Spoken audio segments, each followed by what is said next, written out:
CM Saini का पलटवार देखने को मिला है। उन्होंने कहा है कि कांग्रेस ने ही ओबीसी के साथ अन्याय किया है और कांग्रेस ने ओबीसी की सुविधाओं पर ध्यान नहीं रखा। नाना पटोले का बयान उनकी बौखलाहट का प्रमाण है और ओबीसी का वोट बैंक के रूप में किया इस्तेमाल, ये कहना है नायब सिंह सैनी का। क्योंकि नाना पटोले का जिस तरीके से बयान आया था, उसके बाद हरियाणा के सीएम नायब सिंह सैनी ने पलटवार किया है। ओबीसी आयोग संवैधानिक दर्जा दिया है, तो इस तरह से उन्होंने कहा है कि कांग्रेस ने ही ओबीसी के साथ अत्याचार किया है, कांग्रेस ने ओबीसी की सुविधाओं पर ध्यान नहीं रखा है। साथ ही उन्होंने आगे ये भी कहा कि नाना पटोले का बयान उनकी बौखलाहट का प्रमाण है। ओबीसी का वोट बैंक के रूप में कांग्रेस ने इस्तेमाल किया है। जाहिर तौर पर हरियाणा के मुख्यमंत्री नायब सिंह सैनी ने महाराष्ट्र कांग्रेस प्रमुख नाना पटोले के अमर्यादित बयान पर यह तंज कसा है और कहा है कि कांग्रेस खुद ओबीसी के साथ अन्याय करती है और आरोप बीजेपी पर लगा रही है। सीएम ने यह भी कहा कि कांग्रेस ने कभी ओबीसी की सुविधाओं पर ध्यान नहीं दिया। नाना पटोले जो जहर उगल रहे हैं, ये उनकी बौखलाहट का प्रमाण है। कांग्रेस ने लगातार ओबीसी को वोट बैंक के रूप में इस्तेमाल किया है और आगे उन्होंने ये भी बताया कि 2018 में पीएम मोदी ने ओबीसी को संवैधानिक दर्जा देने के लिए बिल भी लेकर आए। वो बिल लोकसभा में पास भी हो गया, लेकिन राज्यसभा में हमें जनादेश नहीं मिला। नाना पटोले को बताना चाहिए कि इस पर कांग्रेस का क्या रुख था। आपको बताते चले कि महाराष्ट्र कांग्रेस अध्यक्ष नाना पटोले ने बयान दिया था कि बीजेपी ओबीसी वर्ग को वोट बैंक के रूप में इस्तेमाल कर रही है और इस दौरान उन्होंने अभद्र भाषा का भी इस्तेमाल किया था बड़े मंच से। नाना पटोले ने बड़े मंच से अभद्र भाषा का इस्तेमाल किया था बीजेपी के लिए और जाहिर तौर पर इस वक्त देखा जा रहा है चुनावी हलचल के बीच एक दूसरे के लिए बयान दिए जा रहे हैं। ये आपने जो बात कही है, जो कांग्रेस के अध्यक्ष ने बात कही है, कांग्रेस ने ही ओबीसी के साथ अन्याय किया है। कांग्रेस ने ओबीसी को वोट बैंक के रूप में इस्तेमाल किया है, कभी भी उनकी सुविधाओं की तरफ ध्यान नहीं दिया। शायद नाना पटोलकर जो कांग्रेस का चेहरा है, कांग्रेस ही है, जब वो कुछ बात बोलते हैं इस प्रकार का जो जहर उगल रहे हैं, वो उनकी बौखलाहट का परिणाम है। वो हार मान चुके हैं, वो हार चुके हैं। ओबीसी समाज का सम्मान नरेंद्र मोदी जी ने जो दिया है, जो किया है, आज तक इतिहास में किसी ने नहीं किया। कांग्रेस ने लगातार ओबीसी को वोट बैंक के रूप में इस्तेमाल किया। शायद नाना पटोलेकर को इस बात का बारे में मालूम नहीं है। जब काका कालेलकर की रिपोर्ट आई, उसको इतिहास देखना चाहिए, क्योंकि वो भी ओबीसी समाज से आते हैं। जब काका कालेलकर की रिपोर्ट आई थी, उसको डस्टबिन में डाल दिया, तब तो शायद वो बहुत छोटा होगा। फिर मंडल कमीशन की रिपोर्ट आई, तब तो वो राजनीति के अंदर होगा। मंडल कमीशन की रिपोर्ट में ये पटोलेकर को वो डिबेट देखनी चाहिए राजीव गांधी की, जो उन्होंने लोकसभा के अंदर 1 घंटा लगातार ओबीसी को अधिकार न मिले, ओबीसी को संवैधानिक दर्जा न मिले, उसको लेकर के उन्होंने बड़ी बहस की थी और उस बिल को और नायब सिंह सैनी ने आगे भी निशाना साधा। उन्होंने कहा कि कांग्रेस का काम झूठे वादे करना है। कांग्रेस ने डॉक्टर अंबेडकर का अपमान किया है। राहुल गांधी संविधान को लेकर लोगों को गुमराह कर रहे हैं। ये सारी बातें उन्होंने प्रेस कॉन्फ्रेंस के दौरान कही है और साथ ही आगे सैनी ने कहा है कि महाराष्ट्र में बहुत से बहुमत से सरकार बनेगी, एनडीए सरकार बनेगी बहुमत से। तो एक के बाद एक तीखे स्वर नजर आए हरियाणा के सीएम नायब सिंह सैनी के, सुनिए।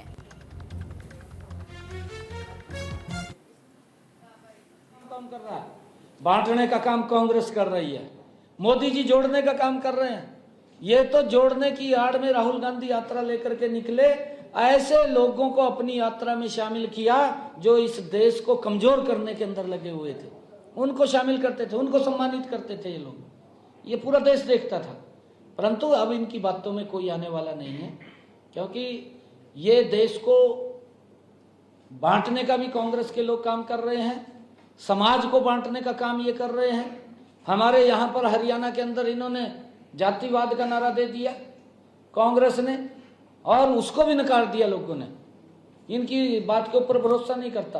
अब तो इनके सुपड़ा साफ होने वाला है, महाराष्ट्र से भी अभी हो जाएगा 23 तारीख को।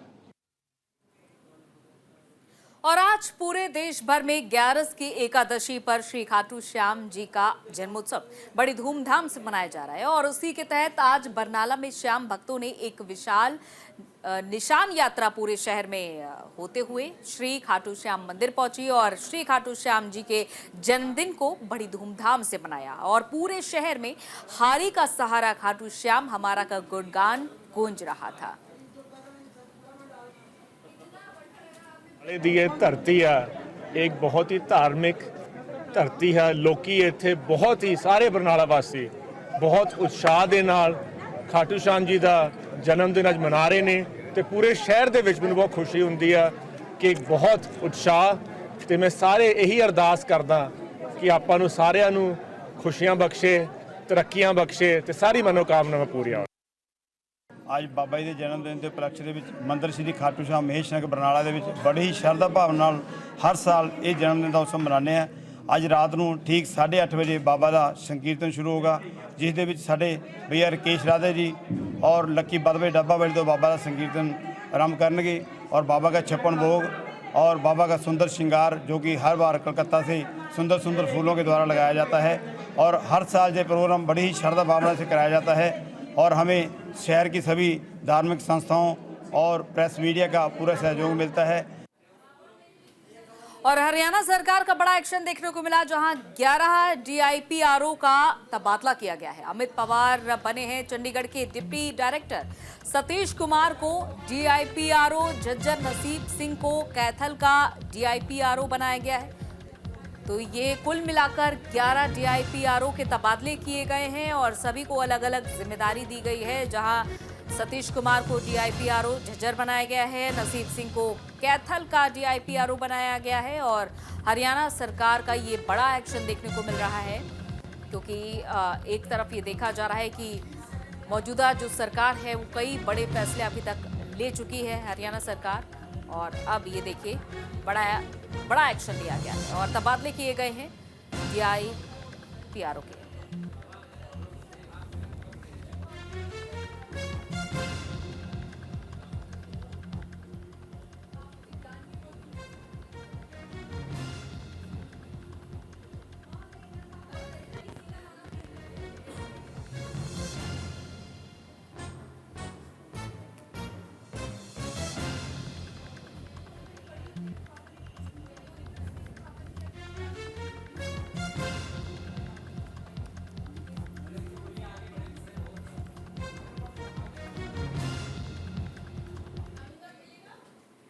इधर सरस्वती शुगर मिल में गन्ने की पेराई आज से शुरू हो गई है। गन्ना की पेराई का शुभारंभ आज सुबह 8:30 बजे मशीनरी में गन्ना डालकर किया गया और साथ ही मिल में सबसे पहले गन्ना लेकर आने वाले किसानों को भी उनको सम्मानित किया गया। आपको बताते चले कि इस बार 160 लाख क्विंटल गन्ना पेराई करने का लक्ष्य रखा गया है और वहीं मिल के चलने से यमुनानगर, कुरुक्षेत्र और अंबाला के करीब 21,147 गन्ना उत्पादक किसानों को राहत मिलेगी। और गत वर्ष शुगर मिल 31 अक्टूबर को चला था। मिल पहले चलने से किसान गन्ने की कटाई जल्द करके खाली खेतों में गेहूं की बिजाई कर सकेंगे और हरियाणा सरकार ने गत वर्ष गन्ना मूल्य 400 रुपए प्रति क्विंटल निर्धारित किया था और 157 दिनों तक चली मिल में केवल 146,63,000 क्विंटल गन्ने की पेराई हो सकी है। पूरे साल की बात अगर कहेंगे तो लगातार हमारा अभियान चलता रहता है और इसमें लगभग 11 लाख के आसपास हम इस साल में चलान कर चुके हैं और इससे लगभग 13.25 करोड़ का रेवेन्यू हम प्राप्त कर चुके हैं। समय समय पर अभियान चलाते हैं और ज़्यादा कोशिश करते हैं कि जो एक्सीडेंट का रीजंस है उनके हम ज़्यादा चलान करें और जिससे एक्सीडेंट कम हो और उसमें कैजुअलिटी कम हो, जिसमें आप मुख्य रूप से रॉन्ग साइड ड्राइविंग मान सकते हैं, जिसमें अब तक इस साल में 1,30,000 लगभग हम चलान कर चुके हैं। इसके अलावा रॉन्ग पार्किंग है, उसमें भी लगभग 1.25। और चंडीगढ़ पुलिस ने साइबर अपराध पर कदम उठाया है। साइबर अवेयरनेस कियोस्क का उद्घाटन किया गया। चंडीगढ़ के प्रशासक गुलाब चंद्र ने इसका उद्घाटन किया। शहर में कई जगह सिटीजन रिव्यू सर्विस बॉक्स खुले हैं। सिटीजन रिव्यू के जरिए पुलिस तक शिकायत पहुंच सकेगी। तो चंडीगढ़ पुलिस ने साइबर अपराधों के मद्देनजर ये बड़ा कदम उठाया है। चंडीगढ़ पुलिस ने साइबर अवेयरनेस कियोस्क का निर्माण किया है और इसका उद्घाटन चंडीगढ़ के प्रशासक गुलाब चंद्र कटारिया ने किया है और इसी के तहत शहर के कई हिस्सों में बॉक्सेस बनाए गए हैं जिससे कि कियोस्क के प्रति लोग जागरूक भी रहेंगे और सीधे तौर पर इन बॉक्स के जरिए पुलिस तक अपनी शिकायत लोग पहुंचा सकेंगे।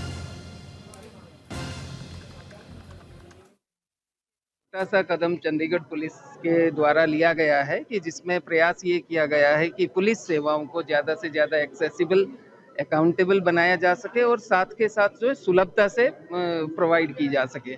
साइबर अपराध के बारे में 3 कियोस्क जो चंडीगढ़ में लगाए गए हैं, जो पहला चरण है, आगे उसी आवश्यकता के अनुसार अगर आवश्यकता हुई तो और ज़्यादा संख्या में लगाए जाएंगे कि साइबर अपराध की सूचना समय पर दी जा सके, जो सूचना है उसके बारे में जागरूकता ज़्यादा बढ़ाई जा सके। साथ के साथ थानों में और ट्रैफिक सेवाएं हैं और बाकी जो चंडीगढ़ पुलिस की इकाई है वहाँ पर भी QR बेस्ड जो सिटीजन रिव्यू सिस्टम जो शुरू किया जाएगा कि जिसमें हम नागरिक जो हैं उनके फीडबैक के आधार पर हमारी सेवाओं का मूल्यांकन किया जा सके और जिसमें आवश्यकता पड़े वहाँ पर सुधार भी किया जा सके। और इधर सिद्धू मूसेवाला के ताया के गनमैन को गोली लग गई है। गनमैन को गोली लगने से मौके पर उनकी मौत भी हो गई। घर पर बैठकर दरअसल वो अपनी पिस्टल की सफाई कर रहे थे। पुलिस शव को कब्जे में लेकर फिलहाल जांच पड़ताल में जुटी हुई है और ये वाकया सामने आया है पंजाब के मान्या से, जहां पंजाबी सिंगर सिद्धू मूसेवाला के ताया की सुरक्षा के लिए तैनात गनमैन की देर रात गोली लगने से मौत हो गई, ये बताया जा रहा है। पुलिस ने शव को कब्जे में लेकर पोस्टमार्टम के लिए भेज दिया है।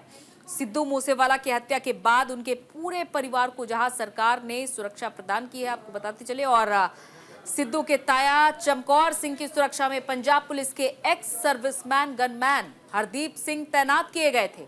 देर रात वो मानसा में आयोजित एक शादी समारोह को अटेंड करने के बाद करीब 2:30 बजे अपने गांव पहुंचे और अपनी लाइसेंसी पिस्टल की सफाई करने लगे। और बताया जा रहा है कि इस दौरान पिस्टल से चली गोली उनके सिर में जा लगती है, जिससे कि हरदीप सिंह की मौके पर ही मौत हो जाती है। फिलहाल इस पूरे मामले की जांच पड़ताल पुलिस की ओर से की जा रही है। और कांग्रेस नेता सुनील कुमार जाखड़ ने पंजाब में धान लिफ्टिंग को लेकर सरकार पर निशाना साधा है। उन्होंने कहा है कि कैप्टन अमरिंदर सिंह की सरकार के दौरान कोरोना काल जैसे कठिन समय में भी फसलों की खरीद सुचारू रूप से की गई, और जबकि अब पंजाब में स्थापित और पर्याप्त खरीद ढांचा होने के बावजूद आपकी सरकार धान की खरीद करने में विफल हो रही है। मंडियों में घूम रहे किसान आत्महत्या कर रहे हैं और सरकार अपनी नाकामी छुपाने के लिए मंडियों में बैठे किसानों पर लाठियां भी बरसा रही है। इधर पंजाब के तरन तारण शहर की सिटी पुलिस की बदमाशों के साथ मुठभेड़ हो गई है, जहां मुठभेड़ में शूटर योधवीर सिंह उर्फ जोधा घायल हो गया और उसके पास से एक बिना नंबर प्लेट की मोटरसाइकिल और एक 9 mm की पिस्टल बरामद की गई है। बता दें कि थाना सिटी के SHO हरप्रीत सिंह को गुप्त सूचना मिली थी कि फिरौती मांगने वाला जोधा शूटर इस समय नाला कसूर रोही रोड पर किसी बड़ी वारदात को अंजाम देने की तैयारी में है। और जब CIA स्टाफ के पुलिस इंस्पेक्टर प्रभजीत सिंह और थाना city SHO inspector Harpreet Singh ने छापा मारा तो अंधेरे में जोधा ने पुलिस पार्टी पर गोलीबारी शुरू कर दी और इसी के बाद पुलिस की जवाबी फायरिंग के दौरान उसके पैर में गोली लगने से वो घायल हो गया, जिससे पुलिस ने अस्पताल में भर्ती करा दिया है, जहां इसका इलाज जारी है। और इधर पटियाला पुलिस ने लूटपाट करने वाले एक अंतर्राज्यीय गिरोह का पर्दाफाश किया है और तीनों से पिस्टल, 15 कारतूस, मोबाइल सहित कई सामान बरामद किए हैं। वहीं इस मामले पर पटियाला के SSP डॉक्टर नानक सिंह ने बताया कि हिमांशु सोनी और क्षितिज भारद्वाज नामक 2 युवक दिल्ली के रहने वाले हैं और इनके ऊपर पहले भी 8 मामले दर्ज हो चुके हैं। वहीं तीसरा आरोपी पटियाला का रहने वाला है, संदीप सिंह नाम बताया जा रहा है और इसके ऊपर NDPS का मामला दर्ज है। डासना जेल में तीनों की आपस में मुलाकात होती है, इसके बाद तीनों ग्रुप बनाकर लूटपाट करने की प्लानिंग करते हैं। माननीय CM साहब पंजाब के माननीय DGP साहब पंजाब ਦੀਆਂ ਡਾਇਰੈਕਸ਼ਨਸ ਤੇ ਸਾਡੇ DIG ਪਟਿਆਲਾ ਰੇਂਜ ਉਹਨਾਂ ਦੀ ਜਿਹੜੀ ਸੁਪਰਵਿਜ਼ਨ ਇੱਕ ਟੀਮ ਬਣਾਈ ਗਈ ਸੀ ਅੰਡਰ ਦਾ ਹੈਡ ਆਫ SP ਸਿਟੀ ਨਾਲ DSP ਸਿਟੀ 1 SHO ਕੋਤਵਾਲੀ ਤੇ SHO ਸਬਜੀ ਮੰਡੀ ਡਿਵੀਜ਼ਨ ਨੰਬਰ 2। ਸੋ ਇਹਨਾਂ ਨੇ ਬੜੀ ਮਿਹਨਤ ਕਰਦੇ ਹੋਏ ਇਹਦੇ ਵਿੱਚ ਸਾਡੇ ਕੋਲ ਇਨਫੋਰਮੇਸ਼ਨ ਆਈ ਸੀ ਕਿ ਕੋਈ ਗੈਂਗ ਹੈਗਾ ਜਿਹੜਾ ਚੋਰੀ ਦੀ ਵਾਰਦਾਤਾਂ ਕਰਦਾ, ਲੁੱਟ-ਖੋਹ ਦੀਆਂ ਵਾਰਦਾਤਾਂ ਕਰਦੇ ਨੇ, ਜਿਹਦੇ ਵਿੱਚ ਕੁਝ ਦਿੱਲੀ ਦੇ ਮੈਂਬਰ ਨੇ ਤੇ ਕੁਝ ਪੰਜਾਬ ਦੇ ਮੈਂਬਰ ਨੇ। और इधर सामना से एक घर की छत से गिरकर 10 साल के बच्चे की मौत का दर्दनाक मामला सामने आया है। जानकारी के अनुसार मृतक अरमान खान अपनी मां रजिया के साथ अपने ननिहाल आया हुआ था और सुबह घर की छत पर खेलते हुए अचानक से छत से नीचे गिर गया। इस हादसे में अरमान गंभीर रूप से घायल हो गया, जिसे तुरंत इलाज के लिए सिविल अस्पताल ले जाया गया और यहां डॉक्टर ने उसे मृत घोषित कर दिया है। ਆਇਆ ਬੱਚਾ ਇੱਕ ਅੰਦਾਜ਼ਨ 10-12 ਸਾਲ ਦਾ ਹੋਏਗਾ। ਇਮਰਾਨ ਖਾਨ ਕਰਕੇ ਨਾਮ ਦੱਸ ਰਿਹਾ ਇਹਦਾ। ਇਕੱਲੇ ਮਦਰ ਹੀ ਨਾਲ ਆਏ, ਬਾਕੀ ਆਂਢੀ ਗੁਆਂਢੀ ਨਾਲ ਆਏ।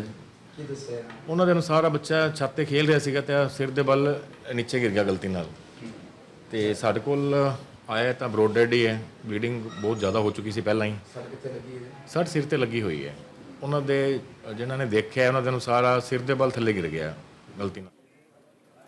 और उत्तर भारत के प्रसिद्ध बाबा बुड्ढन शाह जी की दरगाह पर हर वर्ष की भांति इस साल भी उर्स मेला बड़ी श्रद्धा और सम्मान के साथ मनाया जा रहा है, जिसमें कीरतपुर साहिब से आए जत्थे ने सुबह 8 बजे बाबा की दरगाह पर चादर चढ़ाई और सुबह 10 बजे बाबा जी की दरगाह पर बने खुले मंच पर दूसरे पक्ष मगेवाल शाह परिवार ने कीर्तन के माध्यम से बाबा के उर्स मेले का कार्यक्रम शुरू किया।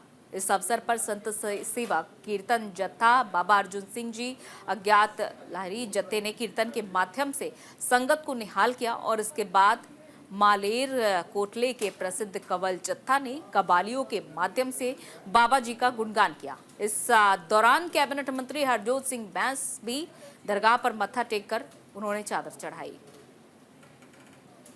हर साल की तरह मिति 12 नवंबर ਨੂੰ बहुत ही शानो शौकत ਦੇ ਨਾਲ ਸ਼ਰਧਾ ਦੇ ਨਾਲ ਸੰਗਤ ਦੇ ਵੱਲੋਂ ਇਲਾਕੇ ਤੇ ਦੂਰੋਂ ਨੇੜੋਂ ਵੀ ਸਾਰੀ ਸੰਗਤ ਆਈ ਹੈ ਤੇ ਬਹੁਤ ਹੀ ਆਸਥਾ ਰੱਖਣ ਵਾਲੇ ਥਾਂ ਜਿੱਥੇ ਸੰਗਤ ਦੀ ਬਹੁਤ ਆਸਥਾ ਹੈ ਬਾਬਾ ਬੁੱਢਨ ਸ਼ਾਹ ਜੀ ਨੇ ਅੱਜ ਉਰਸ ਮੇਲਾ ਜਿਹੜਾ ਹੈ ਇਸ ਦਰਬਾਰ ਦੇ ਵਿੱਚ ਬਾਬਾ ਬੁੱਢਨ ਸ਼ਾਹ ਜੀ ਦੇ ਦਰਬਾਰ ਦੇ ਵਿੱਚ ਬਹੁਤ ਸ਼ਾਨੋ ਸ਼ੌਕਤ ਨਾਲ ਮਨਾਇਆ ਜਾ ਰਿਹਾ ਹੈ। ਮੈਂ ਅੱਜ ਦੇ ਉਸ ਪਰਬ ਦੀ ਸਾਰਿਆਂ ਨੂੰ ਹੀ ਬਹੁਤ ਮੁਬਾਰਕਬਾਦ ਦਿੰਦਾ ਤੇ ਬਾਬਾ ਬੁੱਢਨ ਸ਼ਾਹ ਸਾਰਿਆਂ ਦੇ ਉੱਤੇ ਆਪਣਾ सब दे सिरां ते अपना हाथ रख के सारियां नूं ते अपनी कृपा बनाई रखे। और इधर पंजाब सरकार नशे को लेकर एक्शन मोड में है। सरकार पंजाब से नशे की कारोबार को खत्म करना चाहती है और इसके लिए पुलिस प्रशासन भी लगातार एक्शन मोड में है। वहीं पंजाब के पटियाला में नशा मुक्ति केंद्र के बाहर नशे को गोलियां बेचने का एक वीडियो वायरल हो रहा है, जिसके बाद पुलिस हरकत में आ गई और नशे की कारोबार करने वाली एक महिला को गिरफ्तार कर लिया गया। वहीं इस मामले पर थाना अनाज मंडी इंस्पेक्टर सुखविंदर सिंह गिल ने बताया कि हमारे पास एक सूचना मिली थी और एक वीडियो भी सामने आया था, जिसमें कुछ लोग नशा मुक्ति केंद्र के बाहर नशे की गोलियां बेचने का गोरख धंधा कर रहे हैं। हमारी टीम ने तुरंत कार्रवाई करते हुए इस मामले में एक औरत को गिरफ्तार किया है और उसके पास से 160 नशे की गोलियां भी बरामद की गई हैं।